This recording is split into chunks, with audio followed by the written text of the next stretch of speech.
Hello বন্ধুরা, আমি আবারও চলে এসেছি নতুন রান্না নিয়ে। তো দেখো, এটা হচ্ছে ছোলার ডাল। ভিজানো ছিল ছোলার ডালটা, 3-4 ঘন্টা ভিজালেই হবে।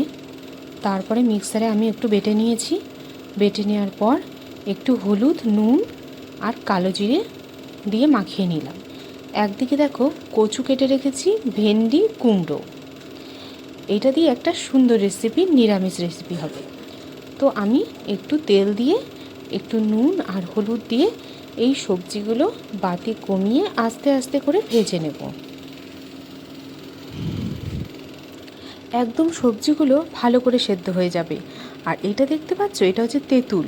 তেঁতুল একটু গরম জলে আমি কিছুক্ষণ ভিজিয়ে রেখেছি, 10-15 মিনিট ভিজিয়ে রেখেছিলাম। দেখো, এটা প্রায় ভাজা ভাজা হচ্ছে। তো এইটা সবজিটা যেহেতু একদম সেদ্ধ করবে, এই কারণে বলছি, তেঁতুল জলটা যখন সবজির মধ্যে পাবে তখন কিন্তু সবজিগুলো শক্ত হয়ে যাবে, এই কারণে সবজিগুলো একদম সেদ্ধ হয়ে যাবে। এবারে দেখো, তেলের মধ্যে আমি ছোলার ডালের বড়াগুলো ছোট ছোট করে দিয়ে দেবো। বেশি বড় দরকার নেই, এগুলো একটু ছোটো ছোটোই ভালো লাগে। তো ছোট ছোট করে বড়াগুলো আমি হালকা তেলে ভেজে নিচ্ছি। আবারও একটু তেল দিয়ে আর যেগুলো ছিল সেই ডালটাও আমি আবার ছোট ছোট করে ভেজে নিলাম। আমার ভাজা হয়ে গেছে। দেখো, আমি সবজিগুলোও ভাজা হয়ে গেছে, ওর মধ্যে তুলে রেখেছিলাম। এবারে দেখো, তেঁতুলের কাতটা আমি বের করে নিয়েছি। এবারে আমি কড়ার মধ্যে সর্ষে তেল দিলাম। তখনের ভাজাগুলো আমি সাদা তেল দিয়েছি, আপনারা সর্ষে তেল দিয়েও ভাজতে পারবেন। তো ঠিক আছে, আমি তেলের মধ্যে একটু শুকনো লঙ্কা আর 5 ফোড়ন দিলাম। এবারে আমি তেঁতুলের যে কাতটা বেরিয়েছিল সেইটা আমি দিয়ে আরও একটু জল দিয়ে ফুটিয়ে নেব। তারপরে ভাজা সবজিটা আর বড়াগুলো দিয়ে দেব।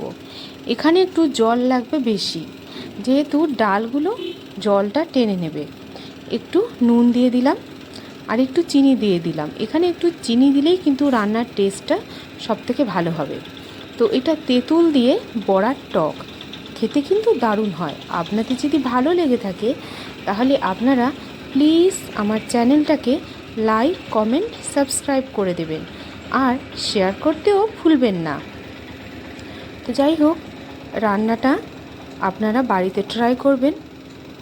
খুবই ভালো একটা রেসিপি, একদম খুব গরমে হালকা রান্না, স্বাস্থ্যকর রান্না।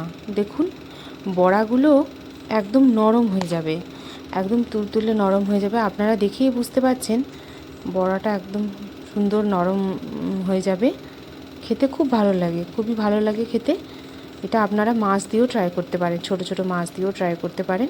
তো যাই হোক, ভালো থাকবেন বন্ধুরা। Tata, bye bye.